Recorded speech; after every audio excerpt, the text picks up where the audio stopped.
House Minority Whip, Representative Steve Scalise of Louisiana. Welcome to GMA3. Good to have you here. Look, a lot of people have been hearing the stories and reading the stories, and they hear just Republicans oppose voting rights legislation that's meant to standardize, expand, and protect the vote.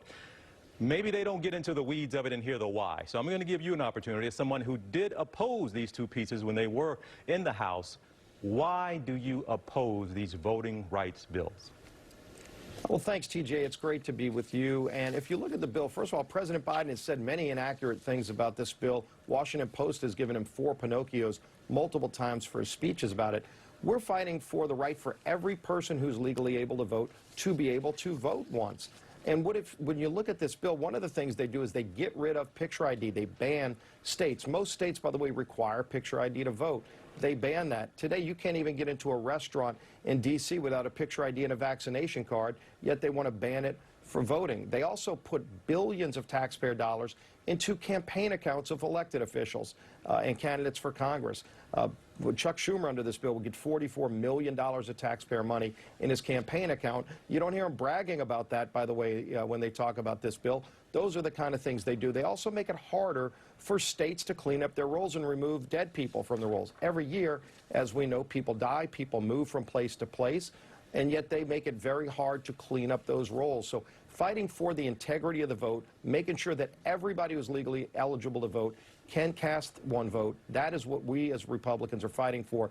That's not what this bill does. They know that. It's why it's not popular. It's why it's not going to pass. Now, you picked a few things in there that you say you didn't agree with, but also it does mandate that states who have a history of discrimination have to get an okay from the federal government before they change their voting laws. It also makes Election Day a federal holiday. It allows for at least 15 days of early voting. There seem to be some things in there that a lot of people could get on board with. So let me try it that way. Election Day is a federal holiday. Are you okay with that?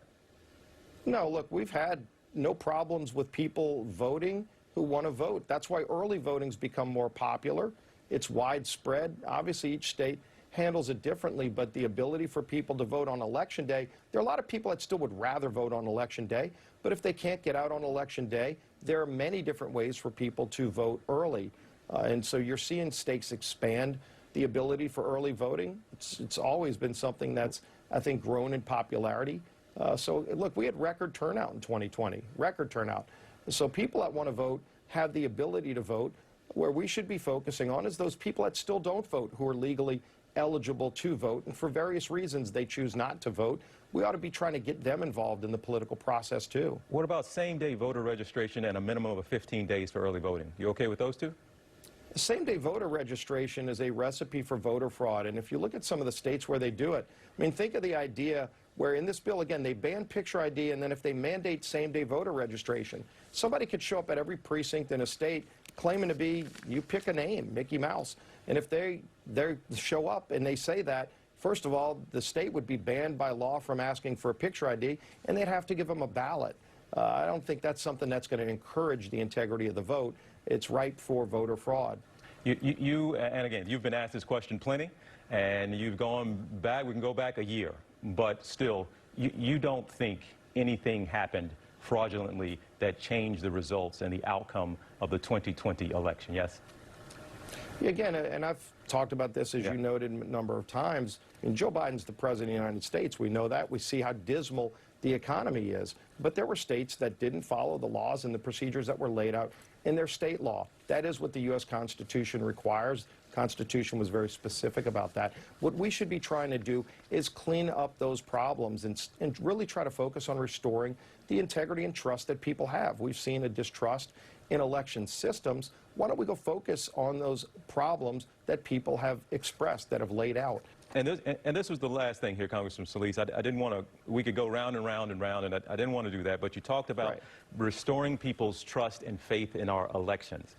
And do you find that part of the problem is that when they hear the #2 Republican in the House still not willing a year later to come out and say that was a free and fair election, that the outcome was not changed with fraud and it was not stolen, you're still not willing to say that. So don't you think that hurts trust for the American people in our system?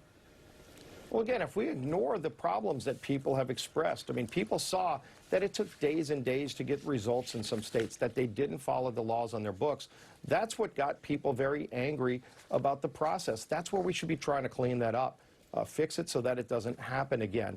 And again, I've seen this in other states. Our state, we cleaned up our system. Our election commissioner went to jail for voter fraud. The last Democrat that had my seat in Congress went to jail for voter fraud. And so once we clean it up, you saw increased trust in the process. So every state's having this discussion. That's where the conversation should be. Georgia fixed their problems. Texas has fixed theirs. Other states should be focused on the problems they've got. Again, President Biden has a problem with the state of Delaware, which is more restrictive than Georgia. He should be trying to fix Delaware's law. I haven't heard him try to do that. Frankly, he hasn't tried to fix a lot of the problems in this country, like inflation, like high gas prices. So this president should be focused on the problems that are hurting families right now, instead of going around and telling things that are not true about laws like Georgia's. All right. Well, as you know, you say they fix their problems. A lot of people say they just put more restrictions in place for a lot of voters. It's easier to vote in Georgia than it is in Delaware. No, I assure you some people will take issue with what you just said with that new law that went in place in Georgia. We know that, and this is, again, we appreciate you having you here and appreciate being able to have this conversation. These conversations need to continue to happen. So House Minority Whip Representative Steve Scalise, we hope to see you back here on GMA 3, all right? You will.